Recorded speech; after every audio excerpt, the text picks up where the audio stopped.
Bienvenidos, muy buenos días. Son las 6 de la madrugada, 40 segundos. La organización japonesa Nihon Hidankyo, de sobrevivientes de las bombas nucleares de Hiroshima y Nagasaki, es la ganadora esta madrugada del Premio Nobel de Paz 2024 por sus esfuerzos, dice el Comité Nobel, para lograr un mundo libre de armas nucleares y para demostrar a través de sus propios testimonios, ya las van a escuchar ustedes, que las armas nucleares nunca deben utilizarse. No fue ni para Zelensky de Ucrania, ni para Petro de Colombia, que habían ya muchos de sus hinchas celebrado nominaciones, aunque en realidad los Nobel no tienen nominaciones estrictamente dichas. El anuncio fue esta madrugada por el Comité Nobel, que está no en Estocolmo, sino en Oslo, que escogió esta organización fundada en 1956 porque considera que sus testimonios como sobrevivientes de la bomba atómica permiten, lo cito entre comillas, describir lo indescriptible sobre el dolor y sufrimiento causados por las armas nucleares, un premio lleno de mensajes. Ya les vamos a contar, a propósito, en Colombia las noticias desafortunadamente son de guerra. Las disidencias de las FARC atacaron anoche en el municipio de Nátaga, en Tolima, la estación de policía, mataron a 2 humildes agentes. Los atacaron con ráfagas de fusil, mataron al intendente Leonardo Trujillo, que era el comandante de la estación, y al patrullero Carlos Andrés Ospina, ambos muy jóvenes, ambos de provincia. Un enfermero que intentó salvarles la vida también resultó herido en este ataque, confirmado disidentes de la FARC, que por un lado están negociando con el gobierno la supuesta paz total y por el otro lado siguen atacando a diestra y siniestra. A propósito, hoy en Bogotá se reanuda la mesa de diálogo entre el gobierno y los disidentes. Estos son los de Calarcá y sus bloques, el del Mono Jojoy, Magdalena Medio y Raúl Reyes. Así se llaman a los legendarios de las FARC. Van a intentar prorrogar el cese al fuego por 3 o por 6 semanas. Una inmensa confusión porque hay disidentes a las disidencias de las FARC. El presidente Petro, a pesar de todos estos ataques, de que volvieron a atacar los bancos de la Caja Agraria en diferentes pueblos, el presidente Petro tiene la teoría de que en el orden público en Colombia, en situación de seguridad, todo va muy bien. Entregó cifras, un poquito del País de las Maravillas, dice que cayó el número de homicidios, que cayó el número de secuestros, que cayó el número de atracos, que cayó el número de riñas, el número de hurtos, los ataques de terrorismo, que se han incautado 700 toneladas de cocaína. Dice el presidente que todo va mejor, salvo el tema de la extorsión. Ya les voy a contar de las cifras que tiene el gobierno, que parecen un poquito contraevidentes. Según el presidente Petro, el único delito que tiende a aumentar es el de la extorsión, con la teoría de que estas son bandas criminales que ya no pueden dedicarse al narcotráfico por la presión de las fuerzas militares y que están refugiándose en otros delitos, uno de ellos la extorsión. A propósito del presidente Petro, esta mañana a las 10:30 está citada en la Plaza de Bolívar la primera de las marchas que viene por la tesis del golpe de Estado. Es una marcha diseñada por parlamentarios del Pacto Histórico, la organiza la muy petrista María José Pizarro, que dicen en el petrismo va a ser candidata presidencial y se pone la camiseta de Petro para defender la tesis del golpe de Estado. El próximo miércoles, que es 16 de octubre, será la reunión entre el presidente Petro y el cuerpo diplomático para informarle al mundo lo mismo, que aquí está andando un golpe de Estado. En las últimas horas salió a respaldar esa tesis el presidente Lula de Brasil, como lo había hecho la presidenta Sheinbaum de México. Ambos que no quisieron meterse en el tema de Venezuela porque no querían meterse en asuntos internos de Venezuela, muy activos metiéndose ahora en asuntos internos de Colombia. Quedó aplazada, a propósito, la fecha de las movilizaciones en respaldo al presidente Petro iba a ser el 23 de octubre, pero se dieron cuenta que se les cruzaba con la COP26 y entonces van a reprogramarla para después, seguramente en el mes de noviembre. Hablando de Cali, de la COP16, vive momentos difíciles Cali por cuenta de 25 emergencias de un aguacero que dejó sin luz a gran parte de la ciudad, una ciudad que desafortunadamente es muy vulnerable, un aguacero que inundó calles, casas y centros comerciales y colapsó la movilidad. y demuestra también, por otro lado, los problemas de infraestructura en esta Cali que va a recibir la COP16. Son las 6 de la mañana, 5 minutos. Bienvenidos, vamos a hablar del Premio Nobel, vamos a hablar de las controversias en Colombia, de las marchas de hoy del petrismo y, por supuesto, de la Selección Colombia. Se nos acabó, Ricardo, el invicto perdimos ayer en la tarde con la selección de Bolivia. No exactamente por cuenta de la altura, ¿no? Hola Néstor, feliz mañana para todos. Primero, perdimos 10 fechas de invicto, como usted lo dice, en la eliminatoria. Segundo, perdimos después de 21 años en la altura, ya no de La Paz, sino por primera vez en la altura de El Alto. Y en efecto, yo creo que perdimos por falta de efectividad de entrada dentro de las opciones. Pura y física falta de puntería. Sí, nos faltó la puntería, exactamente. O sea, nos ganó Bolivia jugando con 10. Sí, y nos ganó con un golazo, en una acción que ya vamos a analizar también en medio de los movimientos defensivos que tuvo Colombia. Yo creo que los pequeños detalles en este tipo de partidos, hay partidos que se juegan bajo diferentes características, y el de ayer creo que era ese, un partido de pequeños detalles, y el pequeño detalle de concretar la que podía generar Córdoba o la que encontró en un momento determinado Lucho Díaz, etcétera. Era eso, y no lo logró concretar Colombia, y por eso estamos sumando una primera derrota en este camino al Mundial del 2026. Ahora, la verdad es que jugar a 4.100 y pico de metros de altura es el infierno. Es cierto, ese es otro condicionante también, con el que jugaron. También la verdad es que ellos tienen 2 piernitas y 2 manitos, y nos ganaron. Sí, es fútbol. Y tienen 2 pulmones. Claro, por eso decíamos ayer, más allá del tema de los 4.150 metros de altitud sobre el nivel del mar, era la pelota. La pelota iba a definir, iba a ser el arma, es la protagonista real frente a un planteamiento que Meluce fue inteligente de Colombia, pero le faltó esa pizca de precisión, de efectividad, para por lo menos traernos un empate. Muy bien, ya les vamos a contar, porque anoche le ganó Brasil a Chile jugando en Santiago. Sobre la hora, una victoria que le permite a Brasil sacar la cabeza, y ojo, a Chile, que será nuestro próximo rival este martes en Barranquilla, así es, ponerlo en cuidados intensivos. Y Argentina empató jugando en una muy mala cancha, jugando en Maturín, en Venezuela. Ahí no se debió jugar al fútbol, ¿sabe? O por lo menos esperar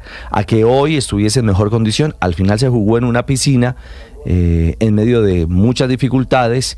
Resultó ser un partido intenso, entretenido, pero con un terreno de juego que no permitió mucho lucimiento. 6 de la mañana, 8 minutos, ya viene la información deportiva con don Ricardo Rego. Hoy es el día del huevo, Ricardo. No me diga. Felicitaciones. Gracias. Usted que tiene una forma... no, pensé porque... parecida. Soy habitual consumidor, es el alimento que más me gusta quizás. Hoy es el Día Internacional de la Niña, de la mujer joven, que estamos llenos desafortunadamente de cifras de violaciones y de abuso sexual de niñas en América Latina, especialmente en el mundo entero, que es un tema, padre, para pensar en cómo estamos criando a las niñas doloroso, en nuestros continentes. De cada 8, una niña ha tenido algún tipo de abusos. 18% de las latinas ha tenido algún 18%. Eso es. Que es una barbaridad, algún abuso sexual. Bienvenidos, es un gusto saludarlos. Son las 6 de la mañana, 8 minutos. Aquí estamos listos. Sale el sol en Bogotá. El resumen lo preparamos en Voces y Sonidos en Mañanas Blue. La de Huila, tenemos 2 propios 9-10 graves. Ahí me están informando grave la de Huila. Ahí para que estemos medidas de seguridad, hay un grupo de... Un ataque de las disidencias de las FARC contra la estación de policía del municipio de Nátaga, en el departamento del Huila, deja hasta el momento 2 policías muertos. Las víctimas son el comandante de la estación de policía, el intendente Leonardo Trujillo, y el patrullero Carlos Andrés Hernández Ospina. Ese es el momento en el que policías y habitantes del municipio de La Plata, vecinos de Nátaga, identifican el cuerpo baleado del intendente Leonardo Trujillo.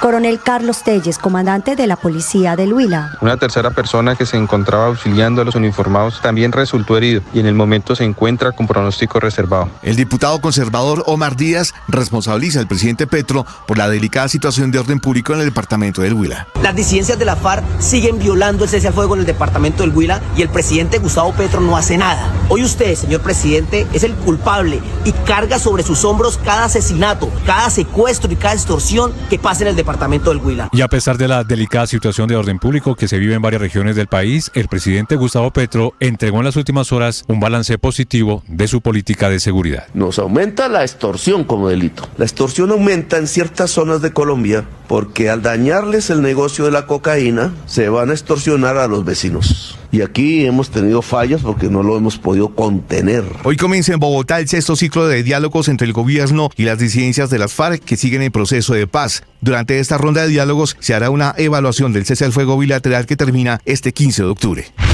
El gobierno aceptó la invitación que le hizo la guerrilla del ELN para acordar una reunión y poder abordar los temas que tienen en crisis el proceso de paz. Sin embargo, la guerrilla volvió a acusar al gobierno por supuestos incumplimientos a los acuerdos que se han logrado en medio de las negociaciones. Monseñor Héctor Fabio Nao es delegado de las relaciones Iglesia-Estado en la conferencia episcopal. Esta es pues una oportunidad para seguir creciendo hacia el encuentro entre los diferentes sectores y en este caso entre el ELN y el gobierno en la mesa y allí construir alternativas que den solución a las dificultades existentes.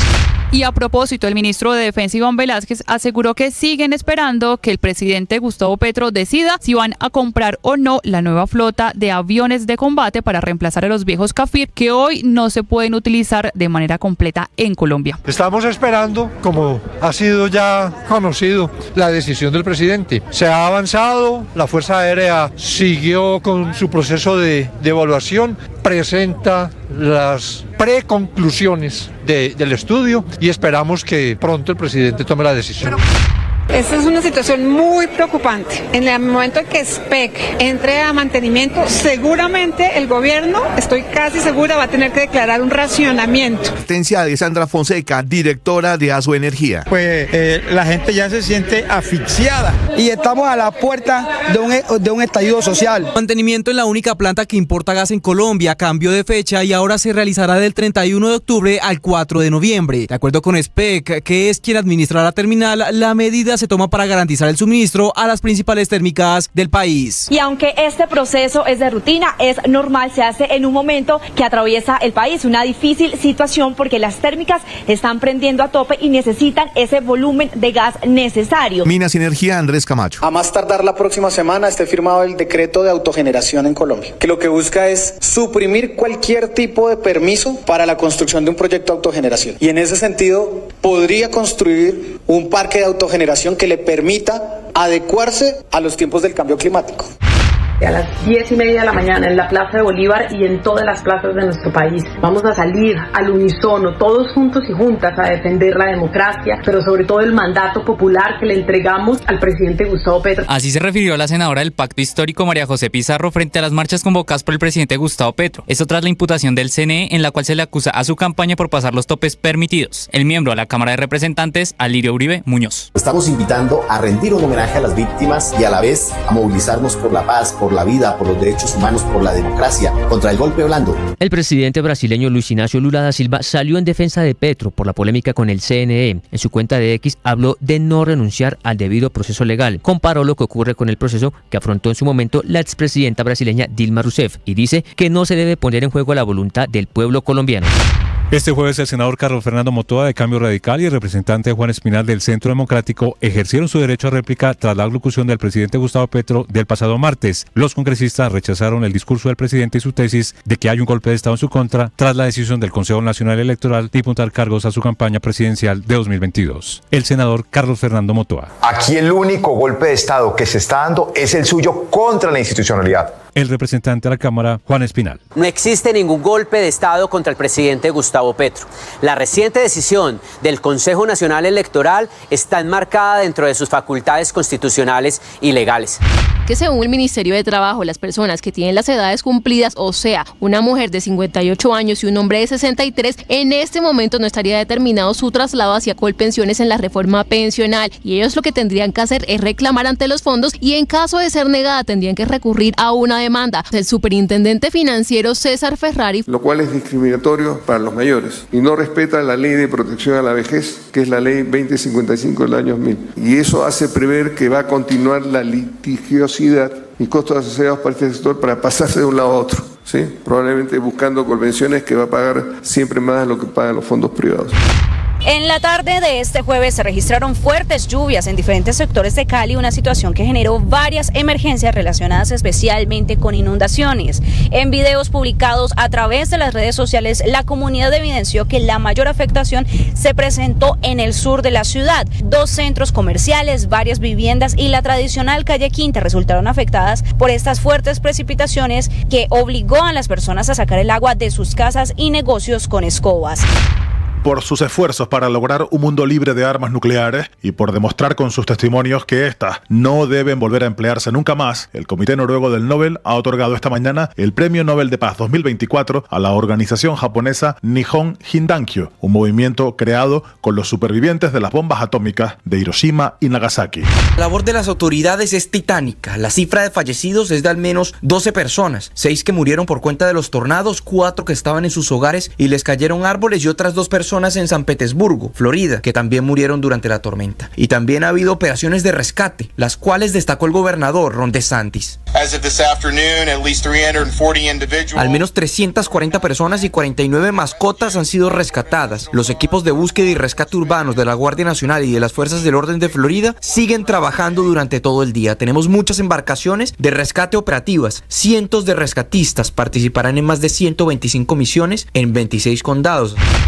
La selección Colombia ya se encuentra en Barranquilla después de la derrota que ha sumado por primera vez en este proceso hacia el camino mundial de Estados Unidos 2026. El técnico Néstor Lorenzo se mostró en medio de todo un poco satisfecho por la respuesta física de sus jugadores. Richard Ríos manifestó que a pesar de que Colombia no pudo conseguir el objetivo de sumar en el mítico Estadio del Alto, por lo menos el equipo físicamente respondió. En realidad tuvimos un buen partido, solo que no hicimos el gol, fue lo complicado, pero el partido creo que el segundo tiempo lo manejamos nosotros y Bolivia solo nos llegó una vez. El equipo colombiano el próximo martes en Barranquilla se estará midiendo ante la selección de Chile.